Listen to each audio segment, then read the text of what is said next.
देर हो गई, स्कूल ना जीवे का? का बाबूजी रउआ भी सोए देत नहीं खे। ठीक बा बाबूजी, रउआ चलिए हम तैयार होके आवतानी। ठीक बा बाबू।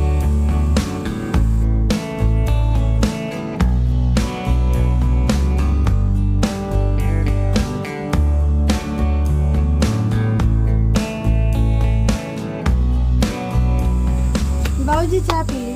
बाबूजी देवर जी कहाँ बड़े, अभी तक स्कूल ना गए?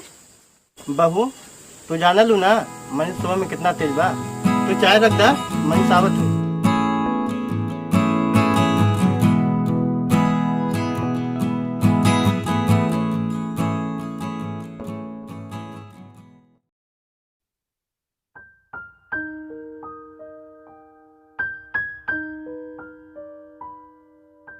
बाबूजी प्रणाम। खुश रहा खुश रहा। बाबूजी मनीष कहाँ बड़े, उठले कि ना सो के अभी? मनीष तक कब का उठ गई? भैया हम तो कब के सुत के उठ गए बानी। तू इतना सवेरे सवेरे कहाँ जात बड़ा है? बाबू हम काम पे जाता नहीं और हम चाहता नहीं तू पढ़ के बाबूजी का नाम रोशन करा और अपने देश का नाम रोशन करा। ऐसे ही हुई भैया। ठीक बा, हमरा तोहरा पे बहुत नाज बा बाबू। का मनीष बाबू अबे तक स्कूले ना गईला तू? जाता नहीं भैया। जा जल्दी जा। देवर जी रहुआ कपड़ा प्रेस हो गए, जल्दी से पहन के स्कूल जाए। दी भौजी दी।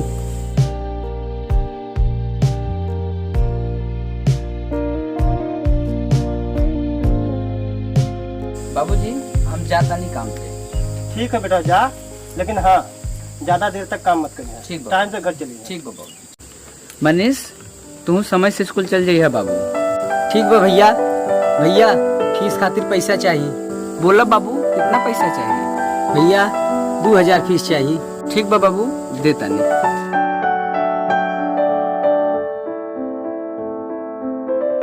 बाबू हमारे पास तो 1000 रुपया बा। 1000 अपने बड़का भाभी से ले ली है तू, ठीक बा? और मन से पढ़ाई करा। ठीक बा भैया। ठीक बा बाबूजी, जाता नहीं।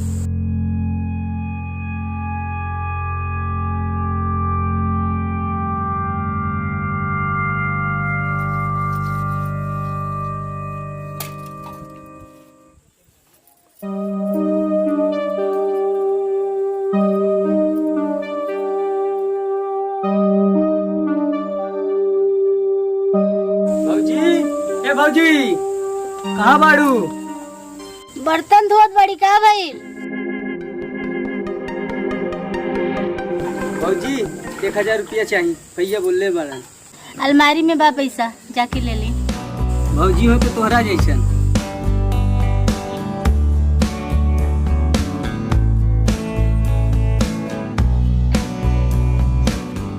बाबूजी बाबूजी बाबूजी देवर जी की फीस बहुत बढ़ गई बा। हम सोचत तानी देवर जी के भैया के शहर भेज दी। ठीक कहा तू बहू, हम यह सोचत रहे। भौजी हम जाता नहीं स्कूल। ठीक है बेटा, मन लगा के पढ़िए। ठीक बा भौजी। ठीक।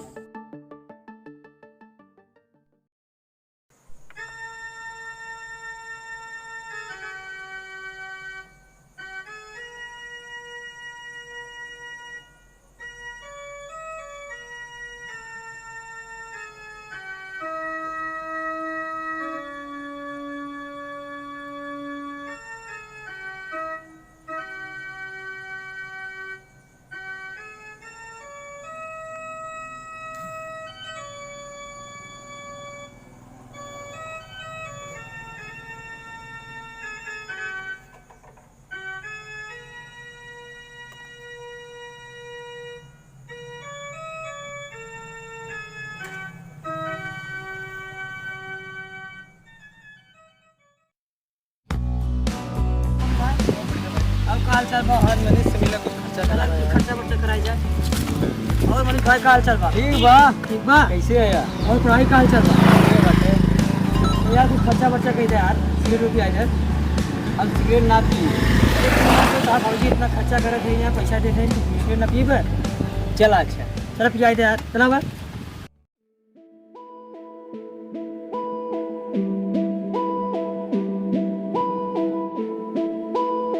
भैया तेरी सिगरेट देता।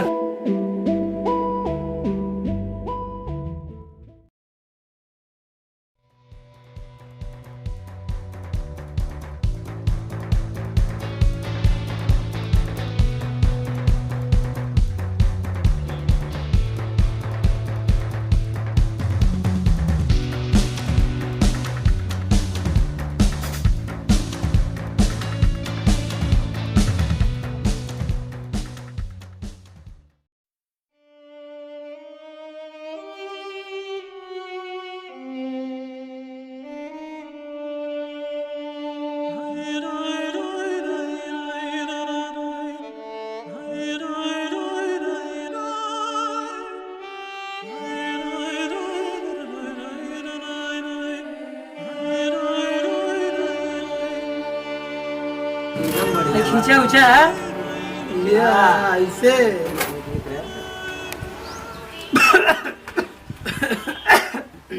हाँ भाई कार बा हमार सिगरेट बुझ गया हाँ सिगरेट माचिस ला माचिस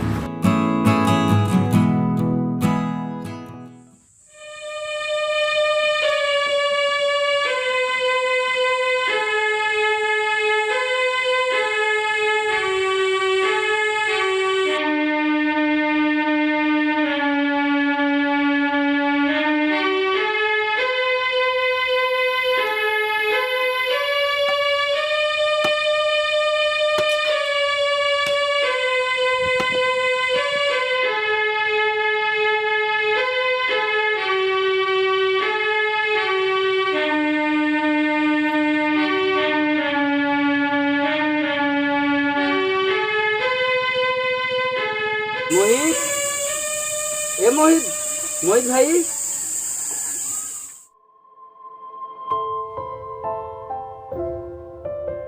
मोहित, कहाँ खोल बड़ा भाई, कहाँ सोचत बड़ा? भैया हम सोचे तानी कि हमनी के पास इतना पैसा नहीं खे कि हमनी के मनीष के पढ़ा लिखा के कुछ अच्छा आदमी बना दे। सही कहा था मोहित, लेकिन का किहल जाए, लगता कि मनीष के भी हमनी की तरह दर्द दर्द के ठोकर खाए के पड़ी का। नहीं भैया, मनीष के हमनी के जैसे नहीं होके दे। ओकरा पढ़ावे खातिर अगर जरूरत पड़ी तो हमनी के खून पसीना एक कर दी है, लेकिन ओकरा पढ़ाई ना रोके दे। सही कहा था भाई मोहित, खून का कतरा कतरा लगा दे गई छोट भाई के पढ़ाई खातिर। चला साँझ हो गई बा बहुत, घर चली, बाबूजी कहे रहन जल्दी चले गए।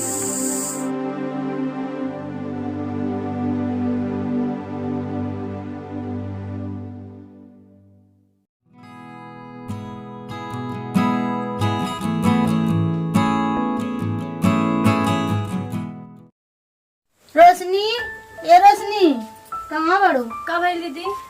देवर बाबू अभी तक अइले ना स्कूल से? रास्ते में ही दीदी, तू टेंशन मत ला, आ जाइए देवर बुआ।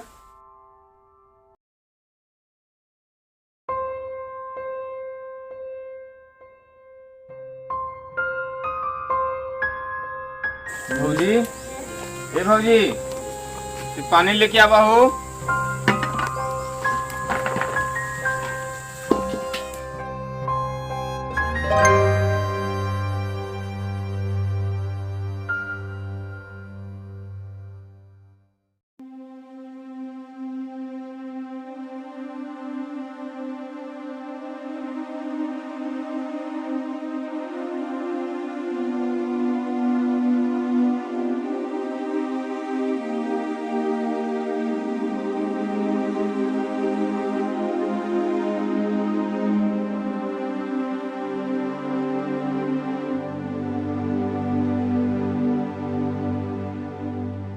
बाबूजी, मनीष दिखत नहीं हम, कहाँ बड़ा?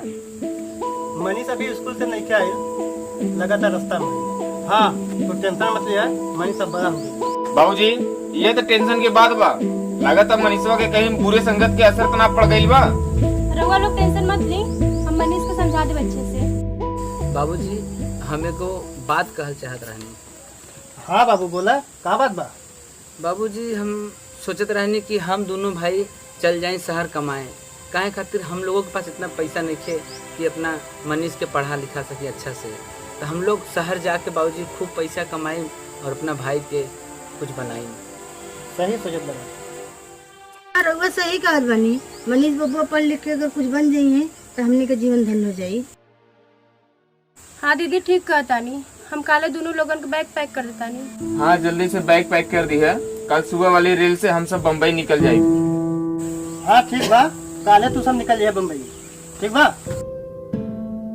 कहाँ जाए की तैयारी होत बा भैया? मुंबई जात बड़े तोर भैया। एक बात बतावा, इतना लेट काहे भइल घरे आवे में? भौजी एक्स्ट्रा क्लास चलत रहल, यही खातिर लेट हो गई। भौजी बहुत तेज से भूख लगा था, खाना निकाल दा। बैठा तू लोग, हम खाना बना के लेके आवत हैं।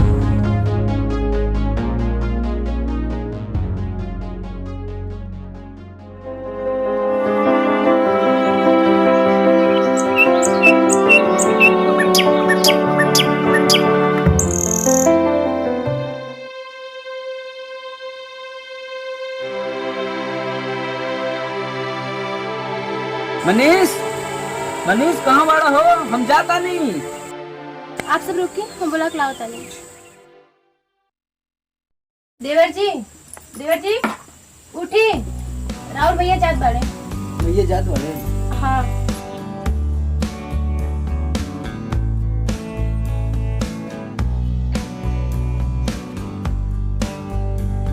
मनीष भाई, तू हमने का गौरव हुआ, हमने जात बनी और जितना पैसा की जरूरत पड़ी तू बोलिया।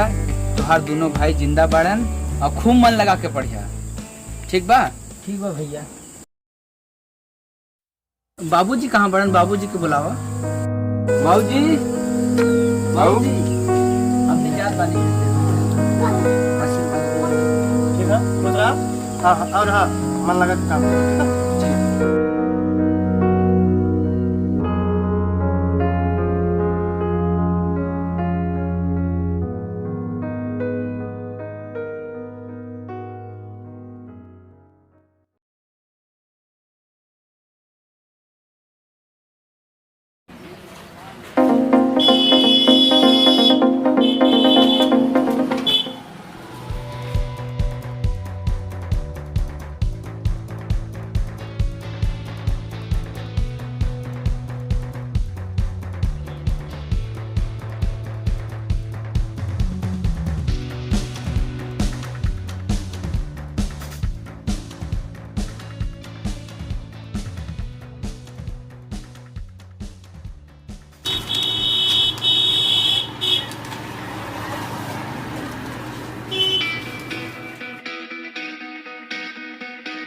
आओ मन भैया, बड़ा खर्चा वर्चा करत बड़ा, का बात बा? भौजी तोरे पर बड़ा खुश बाड़ी का? चुप बोलुआ, तू ज्यादा बोला ताड़े। आज चुपचाप नाश्ता कर, नहीं तो जो यहाँ से।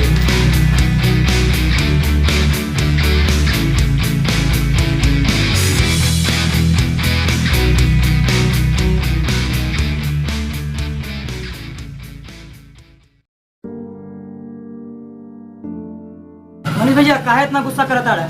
तो क्या बोलनी ना, चुप ना चुप।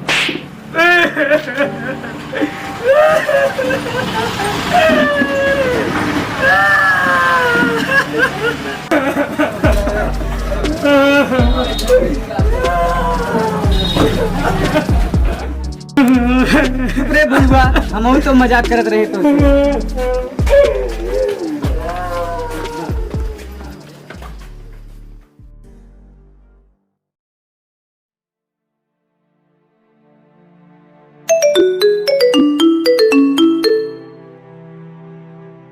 भैया प्रणाम।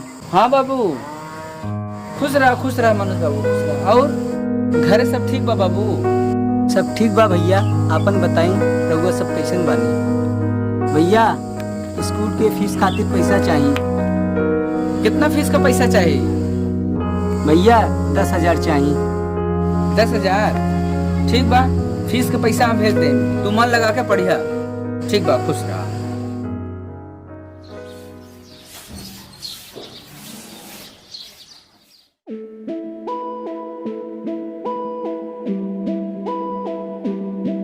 का भैया कोनो बात बका, बड़ा उदास बड़ा?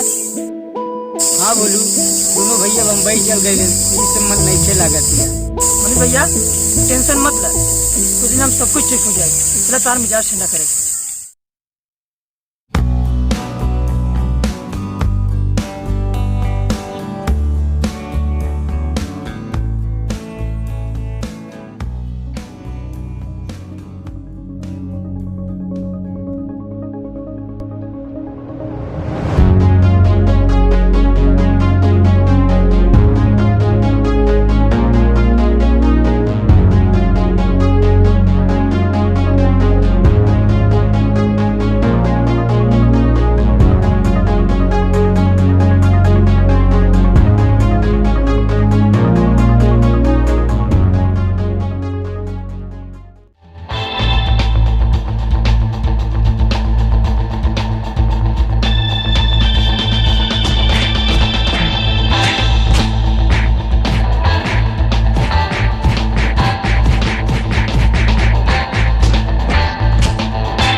का हो का हो तुम हां कहां से कहाँ हो?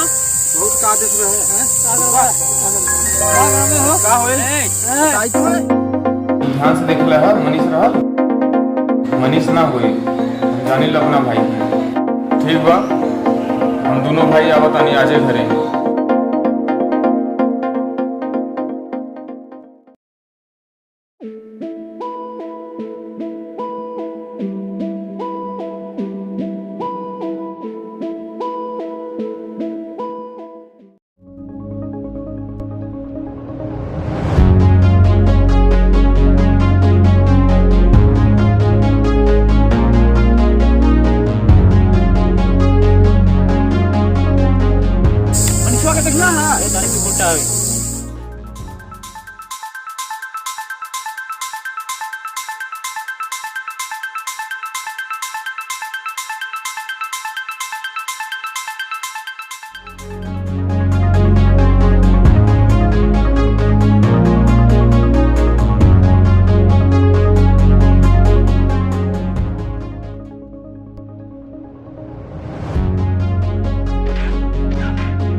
चल चल घरे, चल एकदम सबका चूर चूर कर देले।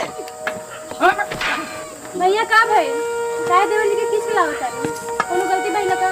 गलती ना बहुत बड़ गलती कैले भाई हमने दोनों जने भाई जितना सपना सजा के रख ले रही एकरे लिए ये के पल में पूरा चूर चूर कर देले बाबूजी पूछिए से ए जी साफ साफ बताई ना का भाई। साफ साफ सुने के बाद सुनाई का कहले बा हम लोग का पूरा सपना एकदम पानी में मिला देले बा। हम लोग का सपना सजले रहे एकरा खातिर लेकिन ई स्कूल ना जाके रास्ता में बेवड़ा लोग दोस्तन के साथ में दारू पी पी के खाली इधर उधर घूमेला सोवेला। एकरा स्कूल से एकर दोस्त यार हमके फोन कैलन ई सब एकर करतूत बा। जाना ना तू सब घर में का करेला। भैया हमके माफ कर दे दोबारा ऐसा गलती ना हुई। तू माफ करे खातिर करम कैले बाड़ तो माफ कर दी हम जा जी करा माफ कर दी। नहीं बाबूजी कैसे माफ कर दी?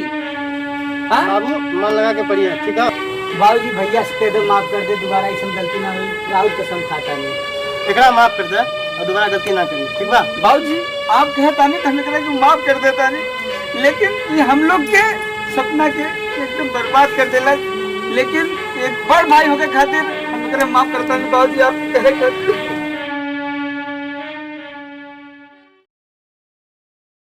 नमस्कार प्रणाम हर हर महादेव। मैं वीडियो डायरेक्टर आकाश जोशी। हम लोग जो फिल्म बनाए हैं इसके विषय में प्रसारित करेंगे हमारे डॉक्टर संजीव जी। बोलिए सर। बहुत बहुत धन्यवाद आकाश जोशी जी आपका।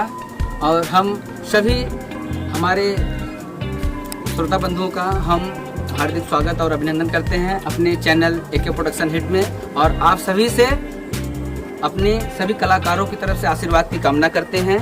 आप सभी लोग आशीर्वाद दीजिए और हम सभी लोग समाज के उत्थान के लिए काम कर रहे हैं। इस समाज में जो भी कुरीतियाँ हैं, जो भी परेशानियाँ हैं, पाखंड हैं, उसको दूर करने के लिए हम लोग लगे हैं। आज का जो आपने यह शॉर्ट मूवी देखी इसमें एक ही उद्देश्य है कि हमारे जितने भी विद्यार्थी स्टूडेंट भाई हैं आप सभी से मेरा हाथ जोड़कर निवेदन है कि आपके माता पिता, आपके भाई, आपके रिश्तेदार आपके लिए बहुत सपने देखते हैं। कितनी मेहनत करके वो आपको कॉलेज स्कूल भेजते हैं। उनके सपनों पे आप लोग खरे उतरिए। अब हमारा यही प्रयास है। एक सब आप सभी के लिए कहना चाहूँगा कि कदम चलो ऐसा कि निशान बन जाए, काम करो ऐसा कि पहचान बन जाए। यहाँ तो जिंदगी सब काट लेते हैं लेकिन मेरे दोस्तों जिंदगी जियो ऐसा कि मिसाल बन जाए।